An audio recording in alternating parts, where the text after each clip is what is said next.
Hello everyone. सो आज gravitation के lecture number 4 में हम लोग डिस्कस करने वाले हैं ग्रेविटेशनल पोटेंशियल।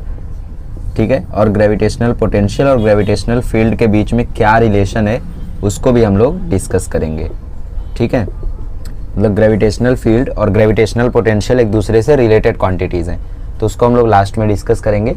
उससे पहले हम लोग देखेंगे ग्रेविटेशनल पोटेंशियल होता क्या है और सॉलिड स्फीयर और हॉलो हेमिस्फीयर में इनसाइड, आउटसाइड, सरफेस, यहाँ पे ग्रेविटेशनल पोटेंशियल की वैल्यू कितनी होती है। तो ये सारी चीज़ें आज हम लोग डिस्कस करने वाले हैं। यहाँ पे हमारा पोटेंशियल और फील्ड का टॉपिक खत्म हो जाएगा।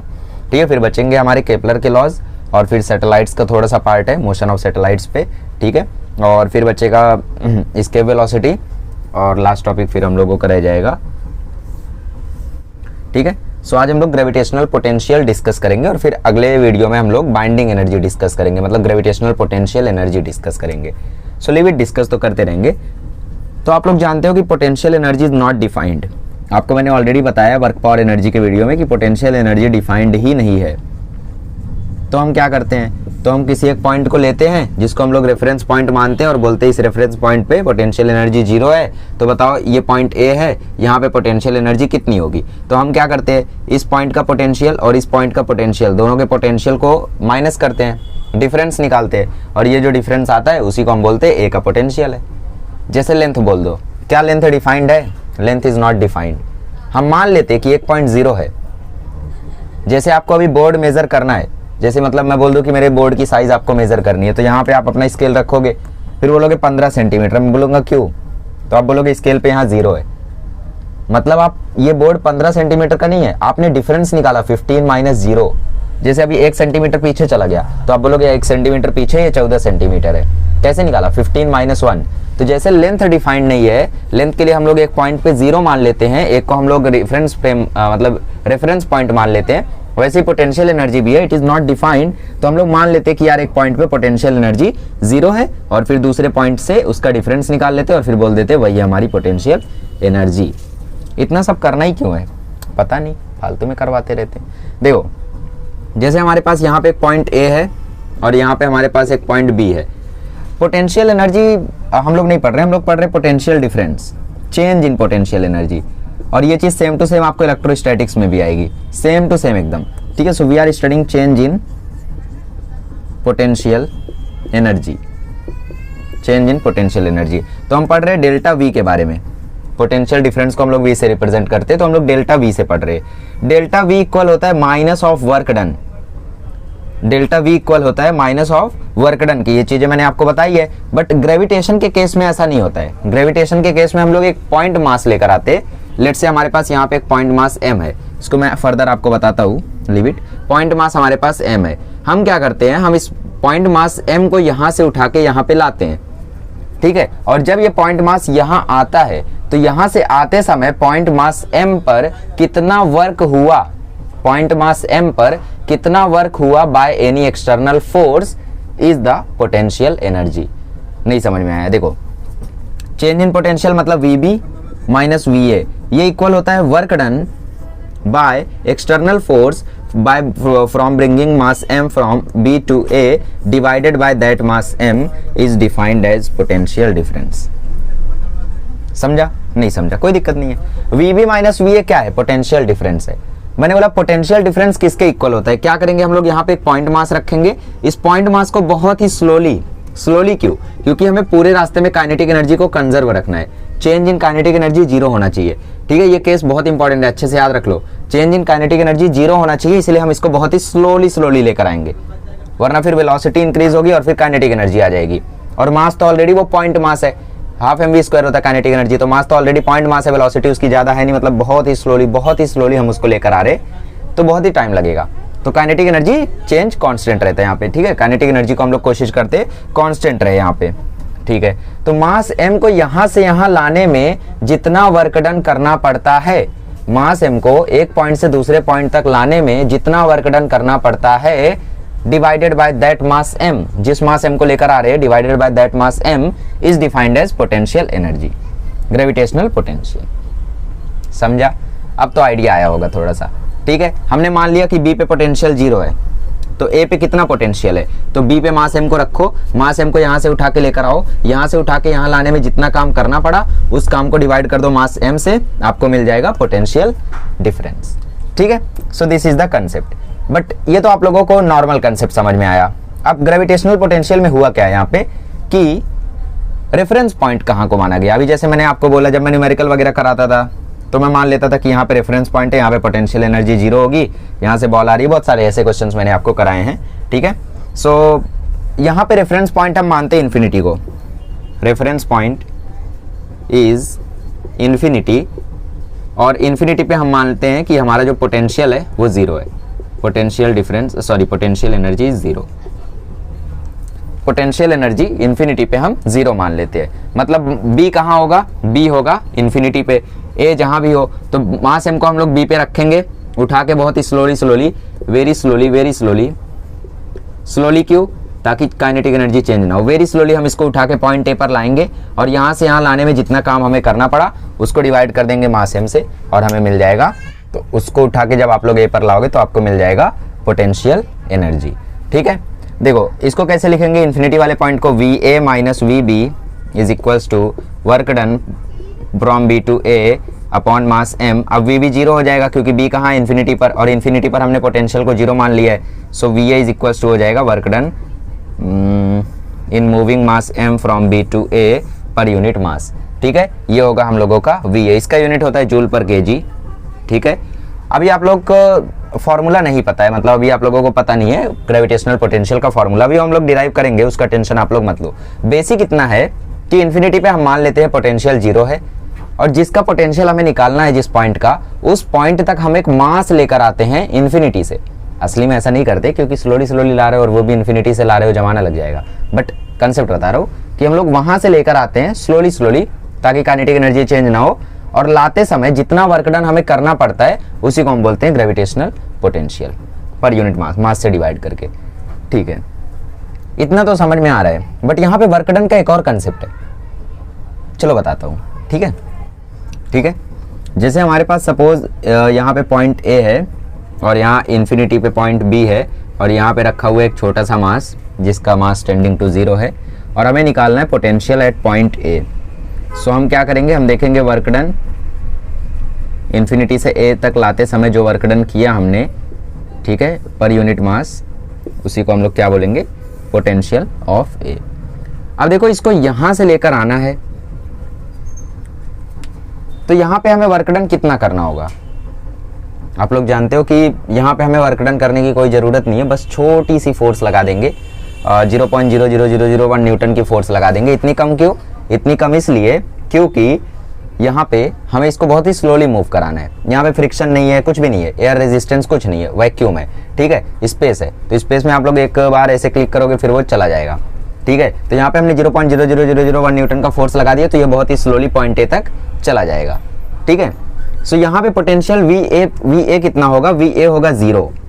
ऐसा क्यों, क्योंकि जो हम वर्क डन निकालते हैं ना, ये हम निकालते हैं बाय एक्सटर्नल एजेंट या फिर bye external force. External force से कितना वर्क डन हुआ उसको हम लोग यहाँ पे रखते, तो एक्सटर्नल फोर्स से यहाँ पे कोई वर्क डन हुआ ही नहीं, छोटी सी फोर्स हमने यहाँ पे लगाई 0.00001 न्यूटन, विच इज नथिंग। तो यहाँ पे पोटेंशियल कितना होगा, 0। लेकिन अगर यहाँ पे सपोज आ गया एक मास बड़ा m और यहाँ पे एक छोटा मास m इन्फिनिटी पर, और ये पॉइंट A, तो ये बड़ा m क्या करेगा, इस छोटे m को अपनी तरफ अट्रैक्ट करेगा और ये छोटा m यहाँ पे आने लगेगा। तो अब की बार हमें क्या करना होगा, हमें इस m को रोकना होगा।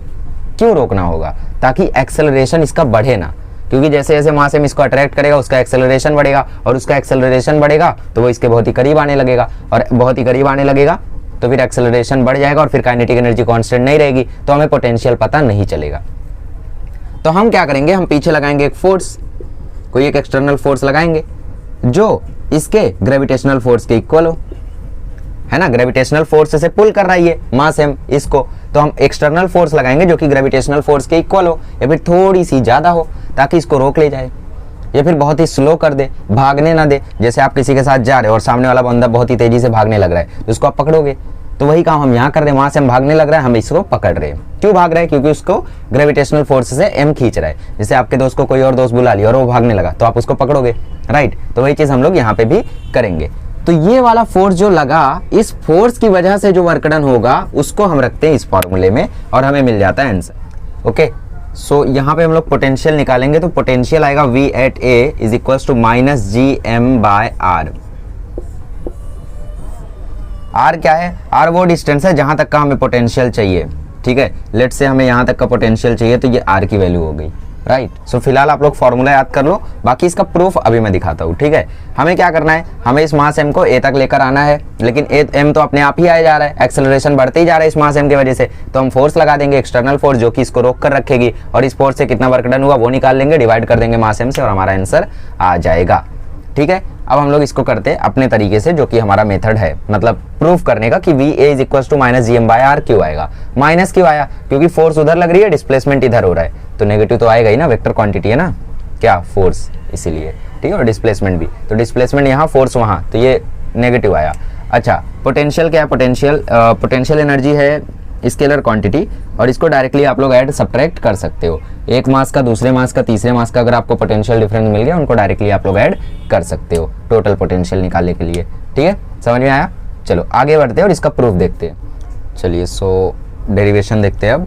सपोज हमारे पास यहाँ पे कोई पॉइंट A है और यहाँ पे छोटा सा मास m है, इन्फिनिटी पे रखा हुआ है, ठीक है।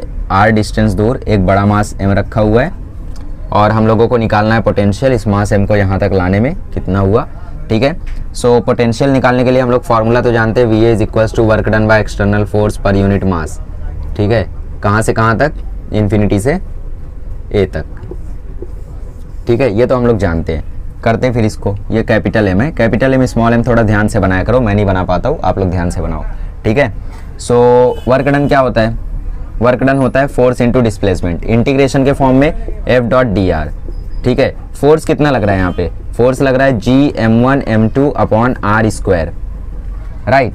तो ये हो गया Gm कैपिटल M और small m upon r square, और ये dr, ठीक है। वेरिएबल क्या है यहाँ पे? वेरिएबल r है। कहाँ से शुरू हुआ है? 0 से। कहाँ तक गया है? इन्फिनिटी तक। तो 0 से लेकर इन्फिनिटी तक क्या है हमारा? r वेरिएबल, ठीक है। Gmm क्या है? कांस्टेंट है, तो G बाहर, M बाहर, M बाहर, 0 to infinity dr by r square, और Gmm 1 बाय r स्क्वायर का इंटीग्रेशन होता है minus 1 by r, 1 by r square का इंटीग्रेशन होता है माइनस 1 बाय r, ठीक है। अच्छा, एक और चीज़, यहाँ पे हम लोगों का ये वेक्टर ये फोर्स इंटू डिस्प्लेसमेंट है, डॉट प्रोडक्ट है, तो यहाँ पे कॉस थीटा भी आता है, राइट। तो कॉस थीटा यहाँ पे कितना होगा? थीटा यहाँ पे 180 डिग्री होगा। क्यों 180 डिग्री होगा?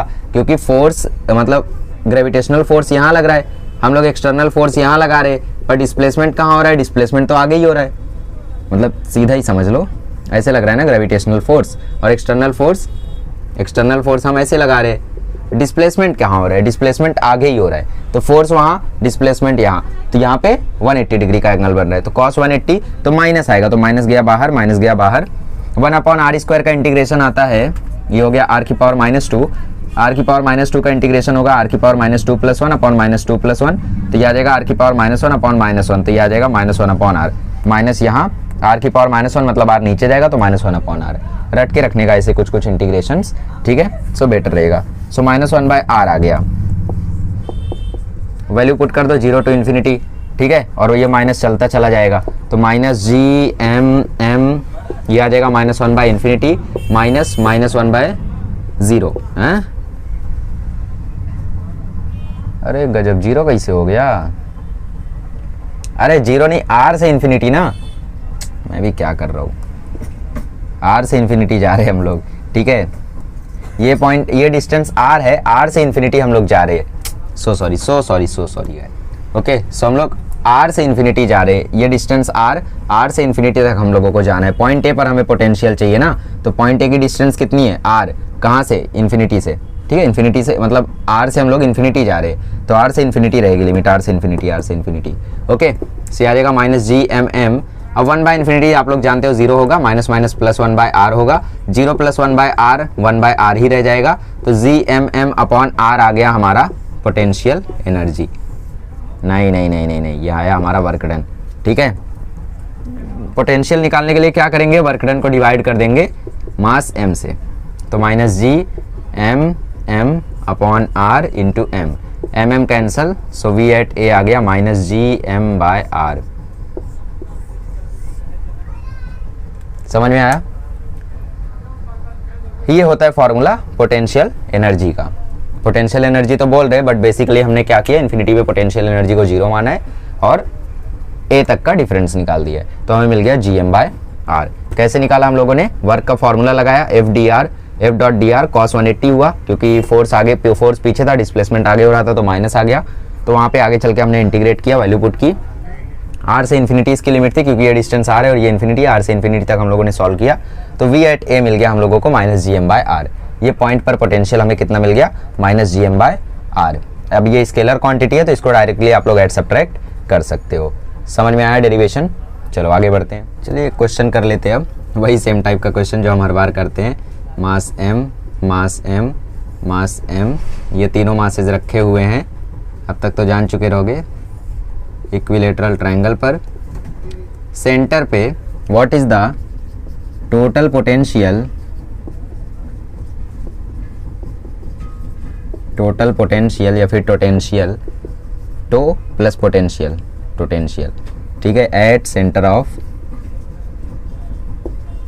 Equilateral triangle. ये आपका सवाल है, बहुत ही ईजी है। टोटल पोटेंशियल निकालने के लिए आप क्या करोगे, V1 plus V2 plus V3 करोगे, तो जोड़ देना, लेट से ये पॉइंट P है, ठीक है, तो पॉइंट P पर टोटल पोटेंशियल निकालने के लिए आप V1, V2, V3 जोड़ देना, इसकी वजह से जो पोटेंशियल वो V1, इसकी वजह से V2, इसकी वजह से V3, तीनों को जोड़ देना, पॉइंट P पर पोटेंशियल मिल जाएगा। चलो निकाल लो एक बार, कोई बड़ी चीज़ नहीं है यार।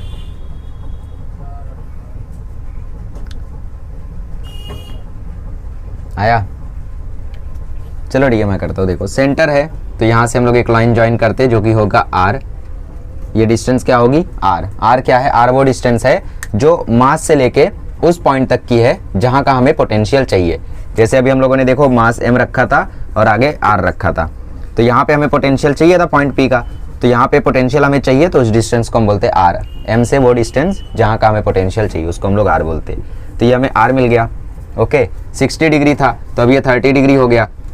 ओके, सो ये डिस्टेंस कितनी होगी, ये डिस्टेंस होगी a/2। तो ज़रा ट्रायंगल बाहर निकालो, ये 30 डिग्री है, ये r है, r की ही वैल्यू हमें चाहिए, ये है a/2। सो ये a/2 है और ये r है। सो पाइथागोरस भी हम लोग लगा सकते हैं, एक और चीज़ कर सकते हैं, ये 90 डिग्री है और ये 60 डिग्री है, तो साइड अपोजिट टू 90 डिग्री क्या होता है, मतलब कोई भी कॉन्सेप्ट लगा सकते हो, 60 डिग्री वाला लगा दो। साइड अपोजिट टू 60 डिग्री क्या होता है,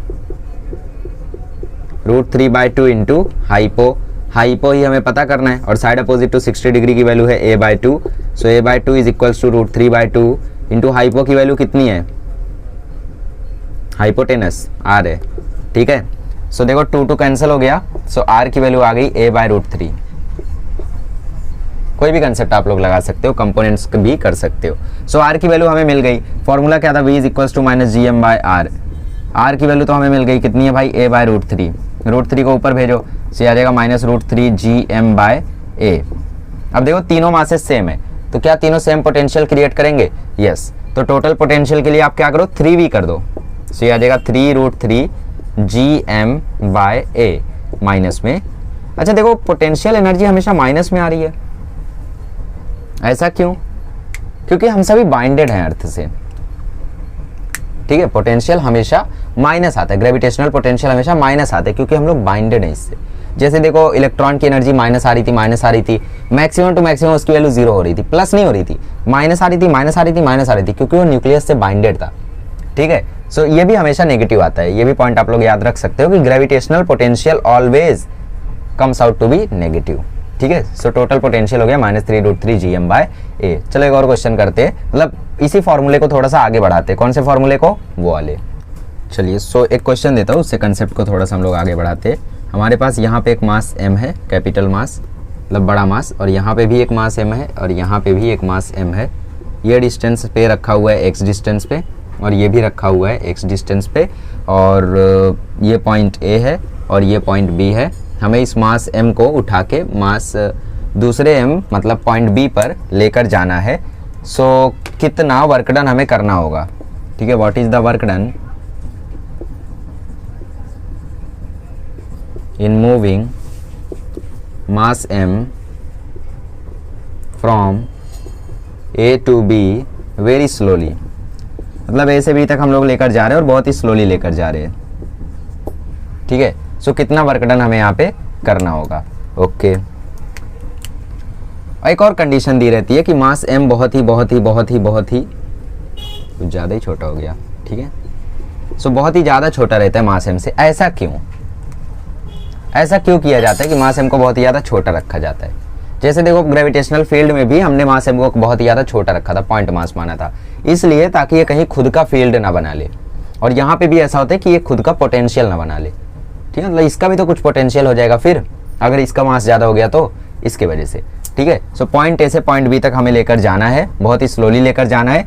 सो पोटेंशियल एनर्जी का फॉर्मूला क्या होता है? V A minus V B is equals to work done in moving the object from B to A upon mass. So इसको मैं ऐसा भी तो लिख सकता हूँ, work is equals to M delta V, खत्म। Delta V is this, M is this and work done is this. इसको मल्टीप्लाई किया, सो एम डेल्टा वी, और ये रह गया। ओके, सो ये हो गया हमारा न्यू फॉर्मूला रेडी, याद रखना इसको। तो चलो इसको यूज करके ये वाला क्वेश्चन सॉल्व करते हैं। इलेक्ट्रोस्टैटिक्स में ऐसे क्वेश्चंस बहुत मिलेंगे आपको, इसमें नहीं बट इलेक्ट्रोस्टैटिक्स में बहुत मिलेंगे। इसलिए कहा जाता है कि अगर आपका ग्रेविटेशन छूट गया है तो आप इलेक्ट्रोस्टैटिक्स कर लो अच्छे से, फिर ग्रेविटेशन खुद ही समझ जाओगे, हाई लेवल पे हो भी, एडवांस लेवल पे, ठीक है। बिकॉज इससे ज़्यादा कंसेप्ट है उसमें, इससे ज़्यादा अच्छी बातें उसमें, इसको तो शॉर्ट में खत्म किया गया है। So work is equals to M delta V, delta V निकालो, चेंज इन पोटेंशियल एनर्जी। यहाँ पे पोटेंशियल कितना है? माइनस जी एम है ना, अपॉन 2x, डिस्टेंस कितनी है? 2x, माइनस इसका potential minus G M upon इसका डिस्टेंस x है, ठीक है। तो ये आ जाएगा m, ये वाला हो गया पॉजिटिव, तो इसको इधर खिसका लो, तो G M by x minus G M by 2x। ओहो, ये क्या हो रहा है? शून्य नहीं होगा ना? क्या होगा यहाँ पे? कुछ नहीं होगा। देखो m ऊपर नीचे 2 से मल्टीप्लाई किया तो ये बचा जी एम बाय 2x। ऊपर नीचे मैंने 2 से मल्टीप्लाई किया, सो 2 माइनस 1 1, 2x कॉमन, ठीक है। सो फाइनल वर्क डन क्या आ गया? फाइनल वर्क डन आ गया M G M upon 2x, that's it. How easy, ठीक है। चलो अब एक इंटीग्रेशन वाला क्वेश्चन कर लेते हैं। मतलब अभी तक पॉइंट मासेस थे, बट अब सीधा मैं आपको भरा हुआ मास दे दूँ, तब कैसे इंटीग्रेशन करके सॉल्व करोगे उसको देख लेते हैं। चलिए, सो सपोज हमारे पास यहाँ पे एक रिंग है जिसका मास m है और रेडियस r है। यहाँ पे एक पॉइंट P है जहाँ पे हमें पोटेंशियल पता करना है, ठीक है। सो पॉइंट P उससे कितनी डिस्टेंस दूर है? लेट्स से वो डिस्टेंस x डिस्टेंस दूर है। ये हो गया रिंग का रेडियस r और ये हो गई r डिस्टेंस दूर पोटेंशियल, ठीक है। अब इसको कैसे करेंगे? वही कंसेप्ट लगाएंगे इंटीग्रेशन का, छोटे छोटे मास dm काटेंगे और छोटे छोटे मास की वजह से जो पोटेंशियल क्रिएट हो रहा है सबको ऐड कर देंगे और आंसर मिल जाएगा, ठीक है। सो क्या करेंगे? dv is equals to minus G D M by are.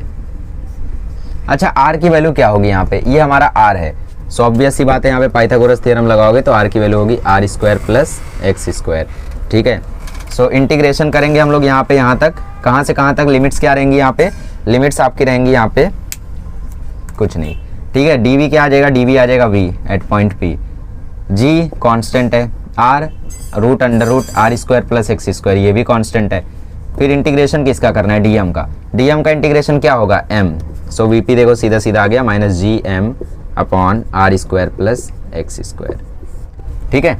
So vp आ जाएगा minus G M upon under root R square plus x square. Easy question था, यहाँ पे कुछ खास नहीं था, ठीक है। सो ग्रेविटेशनल पोटेंशियल में इतना ही। अब हम लोग आगे देखते हैं ग्रेविटेशनल फील्ड और पोटेंशियल के बीच का रिलेशन, ओके। सो अब हम लोग डिस्कस करते हैं relation between gravitational field and gravitational potential.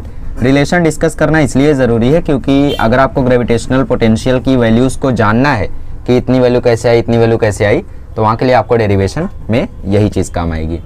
So gravitational field and gravitational potential, इनके बीच में रिलेशन क्या है पहले मैं बता देता हूँ आपको, फिर उसके बाद डिराइव भी करूँगा कि कैसे आया ये relation. So gravitational field and potential, okay. So relation ऐसा है कि v is equals to E is equals to minus D V by D R. R क्या है यहाँ पे? Radius vector. अब E क्या है? एक वेक्टर क्वांटिटी। तो वेक्टर क्वांटिटी के तीनों डायरेक्शन में भी वैल्यूज हो सकते हैं। So E is equals to, अगर x डायरेक्शन की बात करोगे तो आएगा minus D V by D x, अगर y डायरेक्शन की बात करोगे तो आएगा minus D V by D Y, और z डायरेक्शन की बात करोगे तो आएगा minus D V by D Z. रट्टा कौन सा मारना है? ये वाला। क्यों? आंसर सॉल्व करने के लिए। और कैसे करोगे आंसर, इसमें क्या क्यों? So E is equals to आता है minus D V by D R. ठीक है, अगर x डायरेक्शन में बात करो तो minus D V by D x. तो देखते हैं, कुछ प्रूफ करते हैं हम लोग। चलो देखो, प्रूफ करके देखते हैं हम लोग। ठीक है, E is equals to minus D V by D x हमें दिया हुआ है। ठीक है, लेट्स से हमारे पास यहाँ पे एक मास m है और ये x डिस्टेंस दूर पर अपना कोई फील्ड बना रहा है। ठीक है, सो वैल्यू पुट करते, देखो E is equals to minus D, v की वैल्यू कितनी होगी? v है पोटेंशियल, पोटेंशियल कितना होगा? Minus G M by x, और यहाँ पे क्या है? With respect to D x. अब देखो डिफरेंशिएशन यहाँ पे किसका होगा? gm तो कांस्टेंट है, तो कांस्टेंट को बाहर खींच लो, तो E इज इक्वल्स टू आ गया minus minus plus gm, integration होगा 1/x का। सो डेरिवेटिव ऑफ 1/x का डेरिवेटिव होता है 1/x square. So E is equals to आ गया gm माइनस 1/x स्क्वायर। ठीक है, 1/x का डेरिवेटिव देख लो, 1/x है तो ये x की पावर -1 है। सो x की पावर -1 अपॉन -1 इंटू एक्स की पावर -1 सो आ जाएगा -1 इंटू एक्स की पावर -2, सो -1/x स्क्वायर। ठीक है, सो इसका डेरिवेटिव आता है -1/x स्क्वायर, तो minus G M by x square आ गया। देखो इसका आंसर क्या यही होता है? Gravitational field. यस, माइनस क्यों आया? माइनस दिखाता है कि फोर्स इस साइड है, मतलब जो ग्रेविटेशनल फील्ड है वो इस साइड है, क्योंकि डायरेक्शन आपने किस साइड ली है? उस साइड। आर की डायरेक्शन आपने उस साइड ली है, तो ये माइनस साइन आपको दिखाता है कि फोर्स इस साइड है। अब आप लोग ये भी कर सकते थे कि dx को वहां भेज दो, इंटीग्रेट कर दो, तो gm बाय एक्स स्क्वायर का integration minus gm by X आ जाएगा। ठीक है, सो जो भी करो आप लोग ऐसे चेक कर सकते हो। सो ये तो हम लोगों ने बता दिया कि E is equals to minus D V by D x था, v की जगह हमने वैल्यू डाली और आंसर आ गया। हमने प्रूफ कर दिया कि भाई ये फॉर्मूला सही है। ऑब्वियसली सही है, बट हम लोग इसका जो ओरिजिनल प्रूफ है उसको भी देखते हैं। ठीक है, ओके, सो एग्जाम्पल लेते हैं। जैसे हमारे पास यहाँ पे मास m है और इसको हमें मूव कराना है पॉइंट B पर। सपोज ये पॉइंट A है और ये डिस्टेंस R है। ठीक है, हम लोग प्रूफ कर रहे हैं, मतलब ये फॉर्मूला कि करेक्ट है या फिर नहीं। सो सबसे पहली बात तो कि यहाँ पे लगेगा ग्रेविटेशनल फोर्स। ठीक है, और ग्रेविटेशनल फोर्स की वैल्यू होगी E इंटू एम। अरे ये क्या फॉर्मूला आ गया? देखो ग्रेविटेशनल फील्ड कैसे होती है m की ग्रेविटेशनल फील्ड क्या होती है? ग्रेविटेशनल फील्ड होती है F बाय m, और F कौन सा होता है? ग्रेविटेशनल फोर्स होता है। तो ग्रेविटेशनल फोर्स की वैल्यू मैं यहाँ से me लिख सकता हूँ। अरे हाँ, लिख सकते हो। सो ये भी याद रखना, इंपॉर्टेंट एक्सप्रेशन है। ठीक है, so VB minus VA is equals to work done in moving from A to B per unit mass m।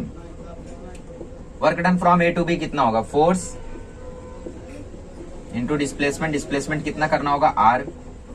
Minus आएगा क्या यहाँ पे? माइनस भी आएगा, क्योंकि फोर्स यहाँ पे लग रहा है और एक्सटर्नल फोर्स हम पीछे लगा रहे हैं। एक्सटर्नल फोर्स हम पीछे क्यों लगा रहे हैं? ताकि इस ऑब्जेक्ट की एक्सेलरेशन ज्यादा ना हो जाए।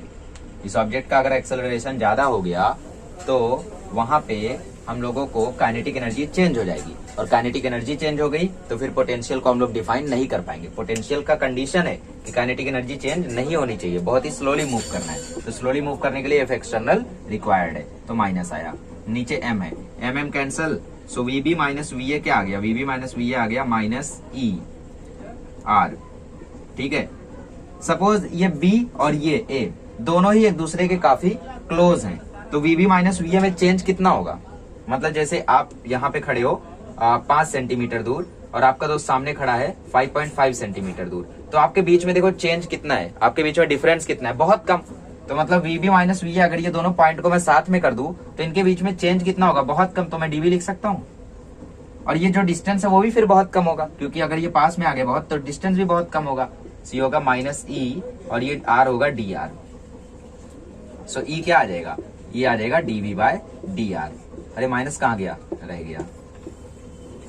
इस तरीके से आया है ये वाला फॉर्मूला। समझ में आया कैसे आया? हमने एफ जी की वैल्यू निकाली, एफ जी की वैल्यू क्या थी, m into E, work done क्या होगा फिर m into E into R. Opposite क्यों होगा? क्योंकि फोर्स वहां पे लग रही है, डिस्प्लेसमेंट आगे हो रहा है, कौन सी, एक्सटर्नल वाली, ठीक है। So minus M E R और नीचे mm से काटा तो ई आर आया, ई की वैल्यू ई है और आर की वैल्यू डी आर है, क्योंकि बहुत ही क्लोज है ये बॉडीज, बहुत ही क्लोज बॉडीज है, ठीक है। और चेंज इन पोटेंशियल भी इसलिए काफी कम होगा। So DV is equal to minus E D R और ई की वैल्यू आ गई DV by D R. Derivation से मतलब नहीं रखना है, चलो क्वेश्चन सॉल्व करते हैं इसके ऊपर। अच्छा देखो, कुछ लोग को डाउट आ रहा होगा कि आपने तो बोला था कि एक्सटर्नल फोर्स की वैल्यू हम लोग यहाँ पे रखते हैं, हमने उसी की वैल्यू रखी है, ग्रेविटेशनल फोर्स एम ई है, बट हमने यहाँ पे माइनस क्यों लगाया? क्योंकि हम लोग एक्सटर्नल फोर्स की वैल्यू ले रहे हैं, और एक्सटर्नल फोर्स किसके इक्वल होगा? ग्रेविटेशनल फोर्स के ही इक्वल होगा ना। अरे भाई, एक्सटर्नल फोर्स ग्रेविटेशनल फोर्स के इक्वल होगा तभी ना ये बॉडी बहुत स्लोली जाएगी। अगर उससे ज्यादा हो गया तो बॉडी तो पीछे आने लगेगी, या उससे कम हो गया तो बॉडी तो आगे भागने लगेगी। उसके एकदम बराबर रहना होगा, 10 टू द पावर -18 -20 कम रहना पड़ेगा, तो उतना नेग्लिजिबल है। तो एफ एक्सटर्नल इक्वल होगा एफ जी के, ठीक है। तो जो वैल्यू एफ जी की होगी वही वैल्यू एफ एक्सटर्नल की भी होगी। तो एफ एक्सटर्नल भी कितना होगा? एम इंटू ई। पर माइनस क्यों आया? क्योंकि वर्कडन में हम लोग कॉस थीटा लगाते हैं, और ये एंगल कितना है? 180 डिग्री है। एक्सटर्नल वहां है, फोर्स एक्सटर्नल वहां है और डिस्प्लेसमेंट आगे हो रहा है, तो 180 डिग्री है। तो एम ई कॉस 180 किसका फॉर्मूला? वर्कडन का, ठीक है। देखो ये आया हमारा एफ एक्सटर्नल, सो वर्कडन क्या आएगा? फोर्स इंटू डिस्प्लेसमेंट, डिस्प्लेसमेंट कितना है? आर, एम ई, और माइनस आ गया। माइनस क्यों आया? क्योंकि 180 डिग्री का एंगल था, एक्सटर्नल फोर्स वहां, डिस्प्लेसमेंट यहाँ, तो एम कैंसिल हुआ, ई आर आया। वी भी माइनस वी है, दोनों काफी ज्यादा क्लोज है, तो डी वी, और आर की जगह आ गया डी आर, तो ई की वैल्यू आ गई minus D V by D R, ठीक है। अच्छा डाउट था, मे भी मुझे लगा कि आपको डाउट आया होगा, इसलिए मैंने कंटिन्यू मार दिया। चलिए क्वेश्चन देखते हैं कैसे कैसे आ सकते हैं। आपको क्वेश्चन आ सकता है v is equals to 2 by x square है, सो बताओ e की वैल्यू कितनी होगी x इज इक्वल्स टू 2 पे, ठीक है। सो ये हल्के फुल्के क्वेश्चंस कर लो। देखो e is equals to D V by D x लगाओ माइनस में, सो माइनस डी, v की value 2 by x square, 1 by x square का डेरिवेटिव क्या होता है? -2 बाय एक्स क्यूब। करके देखते हैं, x की पावर -2 का डेरिवेटिव होगा -2 पावर -2 -1, सो -2 अपॉन x की पावर 3, ठीक है। सो -2 बाय एक्स क्यूब, ओके। अब माइनस माइनस प्लस हो जाएगा, सो इसकी वैल्यू हो जाएगी 2 बाई एक्स क्यूब, ये आ गई e की वैल्यू। अब x की जगह यहाँ पे 2 डाल दो, सो e इज इक्वल्स टू आ जाएगा 2 बाई 2 का क्यूब, सो फाइनल आंसर आ जाएगा 1/4, ठीक है, e की वैल्यू। चलो आगे बढ़ते हैं, अगला क्वेश्चन देखते हैं। चलिए अगला क्वेश्चन देखते हैं। e is equals to 2x square plus 3y, ठीक है, प्लस 4z स्क्वायर। सो आपको e की वैल्यू पता करनी है एट, e है या v है, सॉरी v है, ठीक है। e पता करना है आपको एट 111, ठीक है। कितना होगा? देखो सबसे पहले हम क्या करेंगे, e एट x निकाल लेंगे, तो आ जाएगा dv by D x. x के लिए हम लोग x वाले को डिफ्रेंशिएट करेंगे, तो 2x स्क्वायर का डेरिवेटिव होता है 4x, ठीक है। y के लिए हम लोग क्या करेंगे? y वाले को डिफ्रेंशिएट करेंगे, सो y वाले को डिफ्रेंशिएट करोगे तो 3y का डिफ्रेंशिएशन जहाँ तक मुझे लगता है 3 आता है, बाकी का पता नहीं। z वाले के लिए हम लोग z वाले को डिफ्रेंशिएट करेंगे तो dv बाई डी जेड, और 4z स्क्वायर का डिफ्रेंशिएशन आई थिंक 8z आता है जहाँ तक मुझे लगता है, ठीक है। अब x की जगह 1 डालो क्योंकि 1 है यहाँ पे, ठीक है। सो ये आ जाएगा 4 × 1 प्लस y की जगह कुछ नहीं क्योंकि y बचा ही नहीं, z की जगह भी 1 डालो, सो प्लस 8 × 1, सो ये आ जाएगा 4i कैप, 3j कैप और 8k कैप।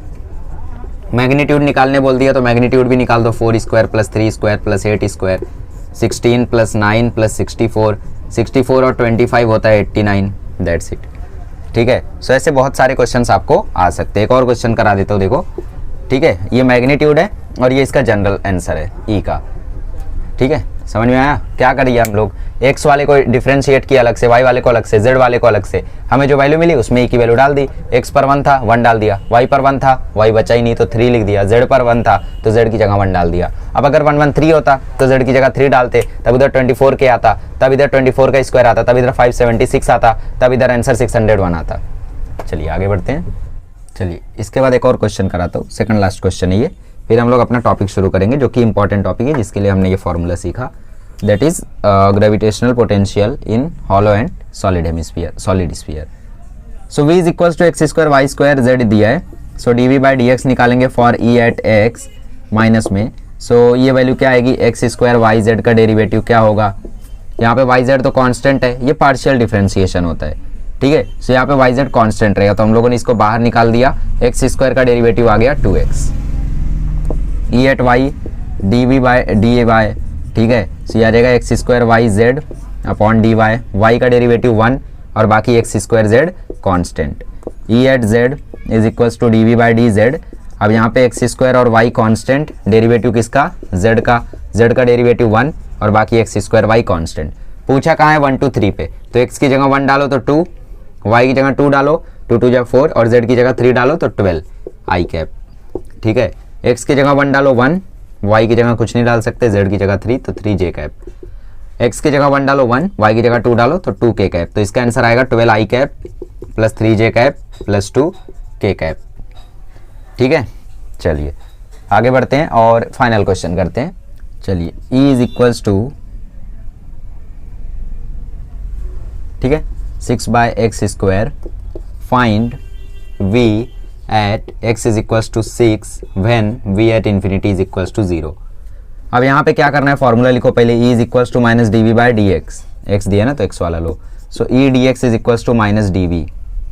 करना क्या है, हमें इंटीग्रेट करना है क्योंकि हमें कहाँ जाना है, V के पास जाना है। सो इंटीग्रेट कर दिया हमने। E का इक्वेशन क्या दिया है, 6 by x square D x, इस माइनस को भी यहाँ भेज दो तो ये आ गया माइनस यहाँ, डी वी का इंटीग्रेशन V। लिमिट्स कहाँ से कहाँ तक हो जाएंगे, लिमिट्स हो जाएंगे देखो इन्फिनिटी से 6 तक, ठीक है। सो -6 माइनस 1/6 माइनस -1 अपॉन इन्फिनिटी। सो ये देखो -1 अपॉन इन्फिनिटी 0 हो गया तो बचा -6 इंटू -1/6, माइनस माइनस भी कैंसिल, 6 भी कैंसिल, सब कुछ कैंसिल, V की वैल्यू आ गई 1। सो बस डिफरेंशिएशन इंटीग्रेशन आना चाहिए, ये सारी चीज़ें आपके लिए कुछ भी मुश्किल नहीं है, ठीक है। चाहो तो लिमिट्स यहाँ भी पुट कर सकते थे, मतलब इन्फिनिटी से 6, इन्फिनिटी से 6, फिर ये आ जाता V at 6 minus V at infinity, V at infinity 0 है, सो V एट 6 वही हमने निकाला, ठीक है। यहाँ भी वैल्यूज डाल दो। लिमिट्स मतलब बोर्ड में ऐसे मार्क्स कट जाएंगे बट एंट्रेंस लेवल पे इस पे मार्क्स नहीं कटेंगे, वहाँ पे आंसर बस मारना रहता है आपको, ठीक है। रफ वर्क आपने क्या किया, बीच में क्या आपने किया, तुक्का मारा, वो सब मैटर नहीं करता है। चलिए ठीक है, फिर ये सारे क्वेश्चंस कर लीजिए। अब हम लोग आगे बढ़ते हैं और अपना मेन कंसेप्ट शुरू करते हैं, that is gravitational potential inside outside and eight surface of solid sphere and hollow sphere. चलिए अब हमें देखना है ग्रेविटेशनल पोटेंशियल, ठीक है। सो पहले मैं वैल्यूज लिख के दे देता हूँ, जिसको डेरिवेशन नहीं देखना है, डेरिवेशन एग्जाम में आता नहीं है ग्रेविटेशनल पोटेंशियल का, मतलब जिसको ऐसा जानना है कि यार ये फॉर्मूला कैसे है, उन लोग देख सकते हैं, बट जिनको नहीं देखना है उन लोग नहीं देखेंगे तो भी चलेगा, खाली फॉर्मूला नोट कर लेना। यहाँ पे हॉलो हेमिस्फीयर, ठीक है, और यहाँ पे है सॉलिड हेमिस्फीयर। सो देखते हैं क्या आता है फॉर्मूला, मुझे भी नहीं पता अभी। सो सॉलिड हॉलो हेमिस्फीयर में इनसाइड एट द सरफेस, अच्छा आउटसाइड पहले, ऑर्डर में याद रखता हूँ मैं। सो आउटसाइड एट सरफेस और फिर इनसाइड, फिर सॉलिड हेमिस्फीयर में भी, ओ सॉरी क्या कर रहा हूँ मैं, hollow sphere, solid sphere,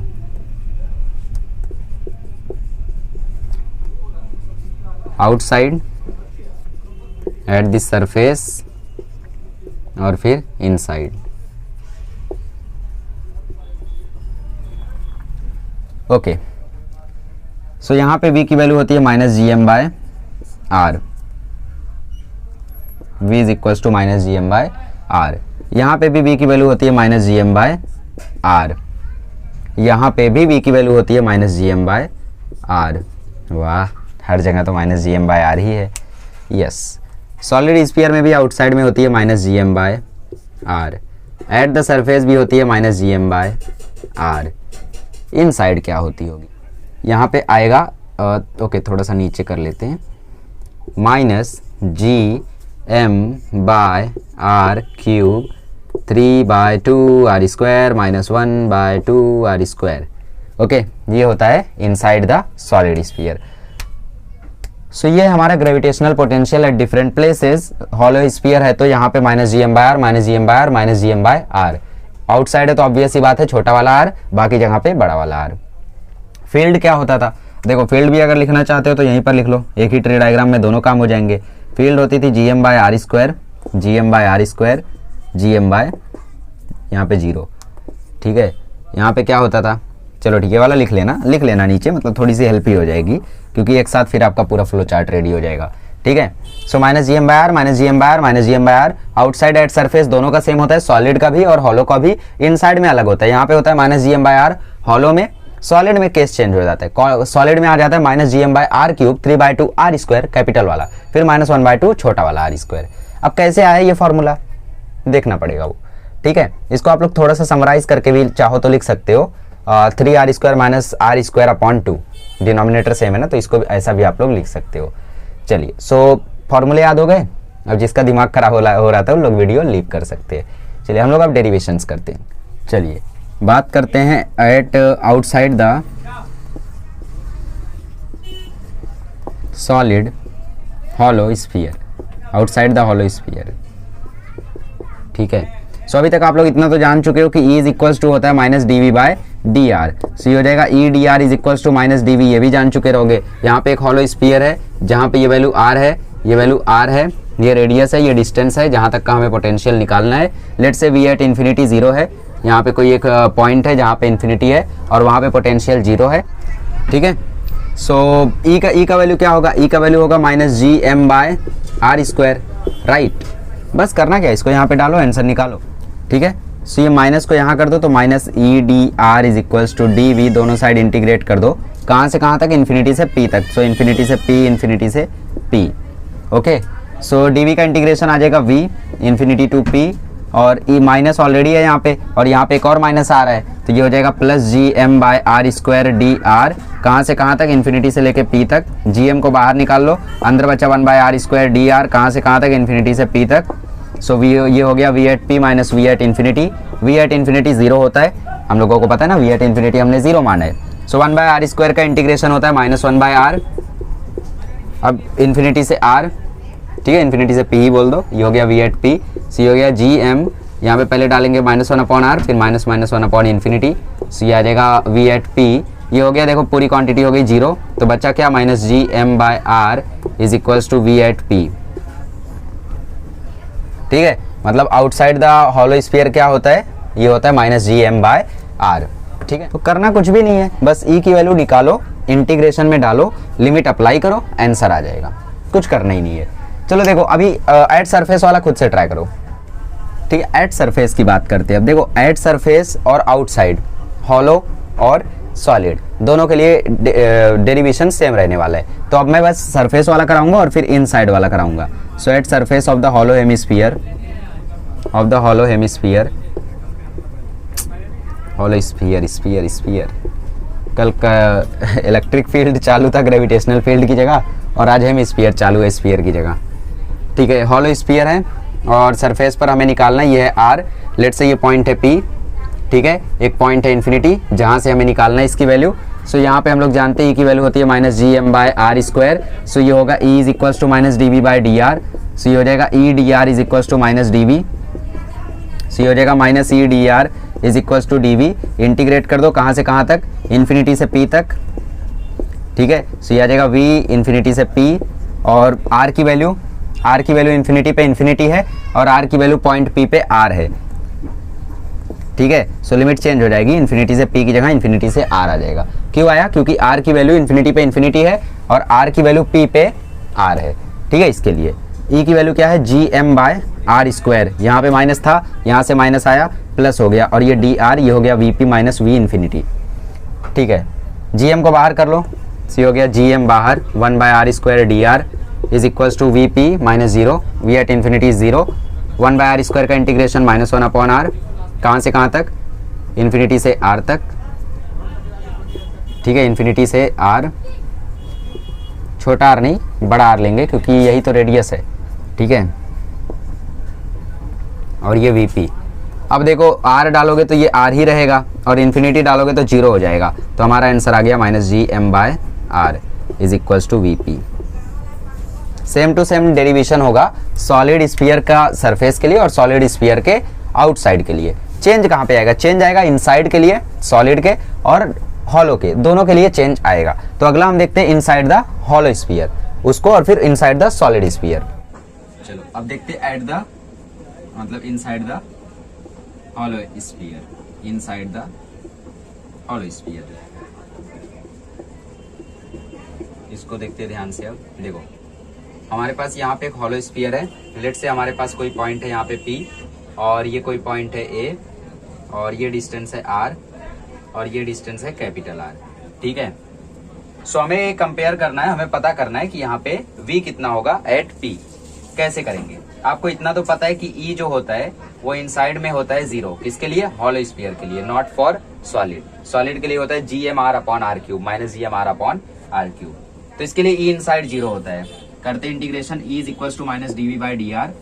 so minus dV is equal to आ गया E dr, माइनस को भी वहां भेज दो, तो dV इज इक्वल टू आ गया माइनस dr। इंटीग्रेट कर दो, E की वैल्यू है 0 तो ये 0 हो जाएगा, E की वैल्यू है 0 तो ये 0 हो जाएगा।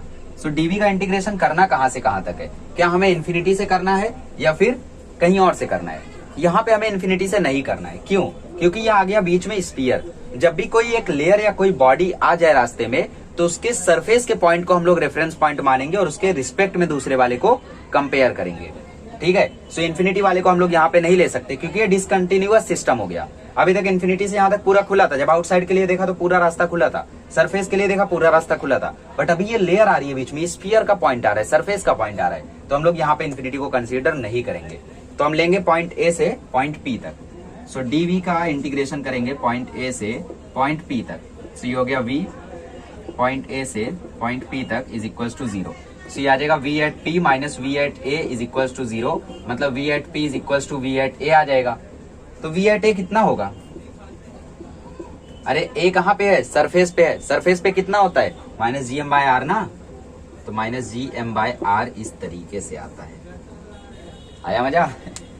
कुछ नहीं था यार, ई इज इक्वल टू 0 था, इतना इजी इक्वेशन था। बस इतना समझना था कि ए से पी तक इंटीग्रेट करना है। ए से पी किया, पी से ए कर दो, बात वही रहेगी। सो पी से ए किया तुमने, देखो आंसर आ गया, VP minus V is equal to 0, VP is equal to V A क्या है? सरफेस पे। सरफेस पे कितना होता है? Minus G M by R, तो वीपी आ गया minus G M by R, ठीक है। चलो सॉलिड के लिए देखते हैं अब। चलिए अब ग्राफ बनाते हैं, graph for gravitational potential of hollow sphere, ठीक है। सो पहले भी हम लोगों ने ग्राफ्स बनाए हैं तो इतना टेंशन लेने की बात नहीं है। हॉलो स्फीयर, ये हो गया ग्राफ, ये आ गया हमारा हॉलो स्फीयर, ये हो गया इसका रेडियस r। ओके, थोड़ा सा नीचे जाना पड़ेगा। ऐसा क्यों? नीचे क्यों जाना पड़ेगा? क्योंकि पोटेंशियल होता है माइनस में, तो नीचे तो जाना ही पड़ेगा ना। अरे v क्या होता है? माइनस में होता है ना, minus G M by R square. क्या कर रहे हो? Minus G M by R, ठीक है। ओके, सो हम बना रहे ग्राफ v वर्सेज r का।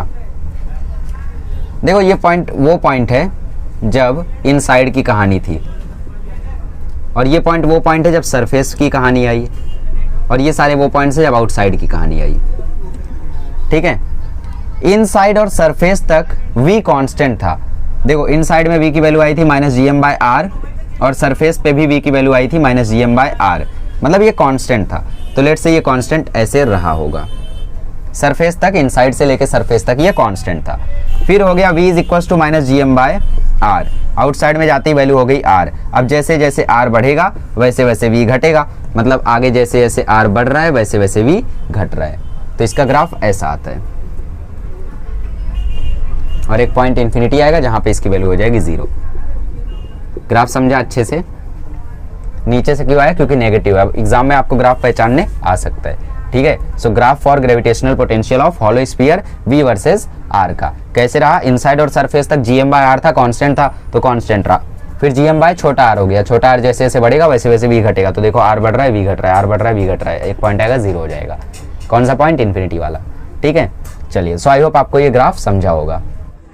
ओके, अब सॉलिड स्फीयर की बात करते हैं। तो सॉलिड स्फीयर में इनसाइड और सरफेस वाला आई थिंक आप लोग कर सकते हो, सॉरी आउटसाइड और सरफेस वाला आई थिंक आप लोग कर सकते हो, क्योंकि कहानी सेम रहेगी। देखो ये स्फीयर है, ये सपोज पॉइंट आर है, स्फीयर को आर को घंटा फर्क नहीं पड़ता है कि ये सॉलिड है या फिर हॉलो है, क्योंकि वो बाहर है उससे, ठीक है। और ये आर है और ये स्मॉल आर है। तो हमें क्या करना है? हमें यहाँ पे पता करना है पोटेंशियल। सपोज यहाँ पे कोई पॉइंट पी है, सो पता कर लोगे ना, D V is equal to minus E D R. E की वैल्यू क्या होगी? Minus G M by R square. Minus क्यों? क्योंकि ग्रेविटेशनल फील्ड उसकी तरफ है। माइनस क्या कर रहा है? डायरेक्शन दिखा रहा है, ठीक है। माइनस डायरेक्शन दिखा रहा है, ध्यान रखना। Minus is not showing that quantity is negative, minus is showing that it is in opposite direction. जैसे v की वैल्यू है minus G M by R, तो यहाँ पे माइनस दिखा रहा है कि इसकी वैल्यू नेगेटिव है। क्यों? क्योंकि V है स्केलर क्वांटिटी। अरे भाई पोटेंशियल डिफरेंस है स्केलर क्वांटिटी, पोटेंशियल एनर्जी है स्केलर क्वांटिटी। तो ये माइनस दिखा रहा है कि इसकी वैल्यू नेगेटिव है और ये है वेक्टर क्वांटिटी। तो ये माइनस दिखा रहा है इसका डायरेक्शन अपोजिट है। ठीक है। अच्छा हाँ, फिर आपको ग्राफ में भी डाउट आया होगा कि वो भी तो नेगेटिव था, उसका ग्राफ क्यों ऊपर से बना? क्योंकि वो डायरेक्शन माइनस दिखाता है, उसका मैग्नीट्यूड नेगेटिव नहीं होता है। V क्या है? V का मैग्नीट्यूड नेगेटिव है, इसकी वैल्यू ही नेगेटिव है। ठीक है, चलो छोड़ो फालतू बातें। तो dv is equal to E की वैल्यू क्या होगी भाई? Minus G M by R square. Outside की बात कर लो पहले। ठीक है, so minus minus G M by R square D R. Integrate कहां से कहां तक? इन्फिनिटी से p तक, इन्फिनिटी से p तक। ये आ जाएगा v, इन्फिनिटी से p, ये आ जाएगा जी एम बाहर। 1 बाय आर स्क्वायर का integration minus 1 by R, infinity से p। ठीक है, so v at p minus v at infinity is equal to G M minus 1 by R. क्योंकि r की वैल्यू p पर कितनी है? p पे r की वैल्यू r है। ठीक है, सो r रख देंगे यहाँ पे। Minus minus 1 by infinity, 1 by infinity वगैरह ये सब जीरो हो जाएगा, हटाओ उसको। So vp minus v infinity भी जीरो है, इज इक्वल टू आ गया G M by R minus में। सो vp आ गया minus G M by R. ये हो गया हमारा आउटसाइड की कहानी फॉर सॉलिड स्फीयर। अब जब सरफेस पर जाओगे तो सरफेस पर क्या हो जाएगा? छोटा आर बड़े आर के इक्वल हो जाएगा, देयरफॉर vp आ जाएगा माइनस जी एम बाय बड़ा आर। समझ में आया? सरफेस पे क्या होगा यार? छोटा आर बड़े आर के इक्वल हो जाएगा, और क्या होगा? तो छोटे आर की जगह बड़ा आर रख दो, खत्म। चलो इनसाइड की बात करते हैं जो सबसे ज्यादा डेंजर है। ओके, तो चलिए फाइनल केस देख लेते हैं, इनसाइड द सॉलिड स्फीयर।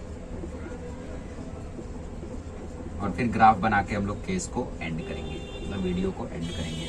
कब से शुरू हुआ है ना? ठीक है, तो यहाँ पे हमारे पास एक सॉलिड स्फीयर है।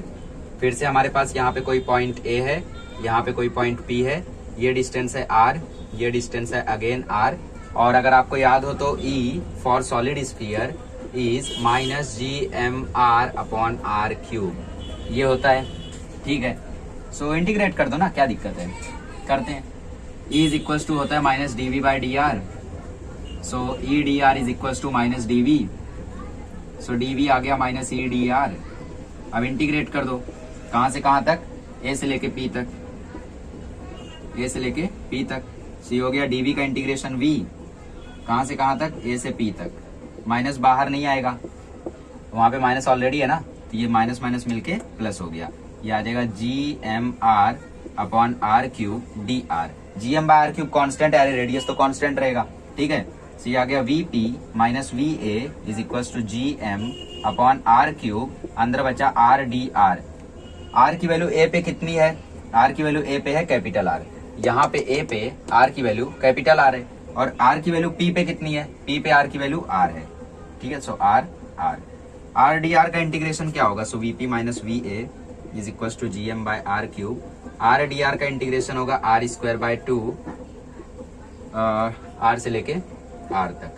ठीक है, वी ए कितना होगा? वी ए होगा G M by R, minus में तो ये प्लस हो जाएगा, ये माइनस ऑलरेडी था, ये भी माइनस में आया तो प्लस हो जाएगा, is equal to G M by R cube. और ये आ जाएगा R square by 2 minus R square by 2। ठीक है, अब ये plus G M by R को वहां भेज दो, तो वीपी इज इक्वल टू आ जाएगा G M by R cube, R square by 2 minus R square by 2 minus G M by are.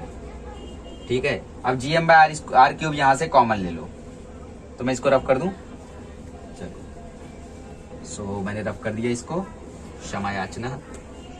सो मैंने कॉमन ले लिया वहां से G M by R cube, G M by, चलो माइनस में common ले लेता हूँ। So VP is equal to आ जाएगा minus G M by R cube. अब अंदर क्या बचा देखो, यहाँ पे ये उल्टा हो जाएगा, ये आर स्क्वायर बाय 2 माइनस हो जाएगा क्योंकि मैंने माइनस कॉमन ले लिया, और ये प्लस हो जाएगा। सो ये हो गया R square by 2 minus R square by 2। इसमें से मैंने G M by R square R cube कैसे कॉमन लिया? सॉरी वी एट ए कितना होगा? आर होगा ना। अरे सरफेस पे था ना point A, point a surface पे था, तो इसके लिए आर की वैल्यू आर होगी, सो ये आर आएगा। ठीक है, ठीक है। So G M by R cube मैं यहाँ से कैसे कॉमन ले सकता हूँ? ऊपर नीचे आर स्क्वायर से मल्टीप्लाई करके। तो ये आर क्यूब मैंने कॉमन ले लिया है, बचा क्या है यहाँ पे? R square, so plus R square. अरे प्लस कैसे हो गया? ये माइनस था, मैंने माइनस कॉमन ले लिया तो प्लस बचा ना। सो वीपी आ जाएगा minus G M by R cube, और अंदर बचा R square by 2 plus R square minus R square by 2। R square by 2 plus R square करोगे, सो उसका वैल्यू आ जाएगा 3/2 R square, so minus G M by R cube, इसका value आ जाएगा 3/2 R square minus R square by 2। ये होता है potential inside the solid sphere, inside the solid sphere. ठीक है, सॉरी गाइस आज पता नहीं क्या हुआ है। ओके, सो ये हो गई हमारी वैल्यूज फॉर सरफेस, आउटसाइड और इनसाइड। लास्ट में अब हम लोग एक ग्राफ देख लेते हैं, फिर लेक्चर को एंड करते हैं। चलिए फाइनल ग्राफ देख लो, फिर मैं भी जाता हूँ, आप भी जाओ। ओहो, ठीक है, फाइनल ग्राफ।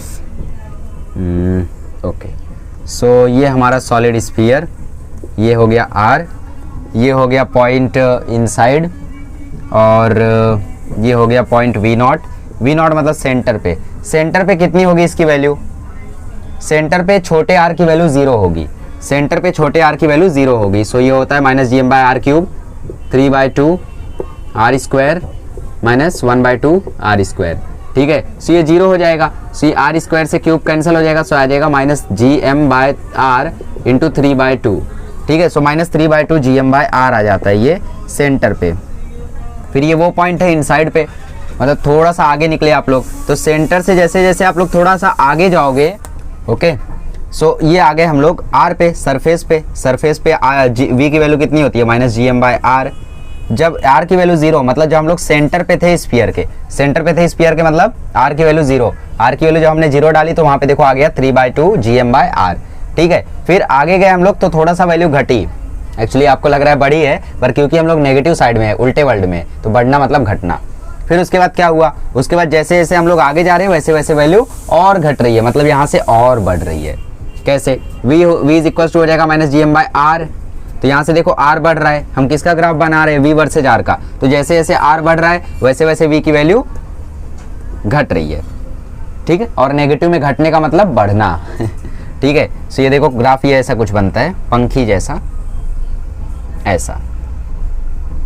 ठीक है, सो समझ लेना थोड़ा सा, ये ग्राफ ऐसा बनता है। ठीक है, सो ये बनता है हमारा सॉलिड स्फीयर का ग्राफ, किसके लिए, पोटेंशियल वर्सेस आर का। चलो, तो यहीं तक आपके सारे कंसेप्ट्स थे। अब अगले लेक्चर में मिलेंगे तो हम लोग ग्रेविटेशनल पोटेंशियल एनर्जी के ऊपर जो क्वेश्चंस आते हैं, जैसे जैसे मतलब सारी चीज़ें, बाइंडिंग एनर्जी वगैरह सब कुछ हम लोग डिस्कस करेंगे। ठीक है, फिर 2-3 टॉपिक्स और रहेंगे और चैप्टर हम लोगों का 8 वीडियो में खत्म हो जाएगा। चलिए मिलते हैं अगले लेक्चर में। Thank you so much.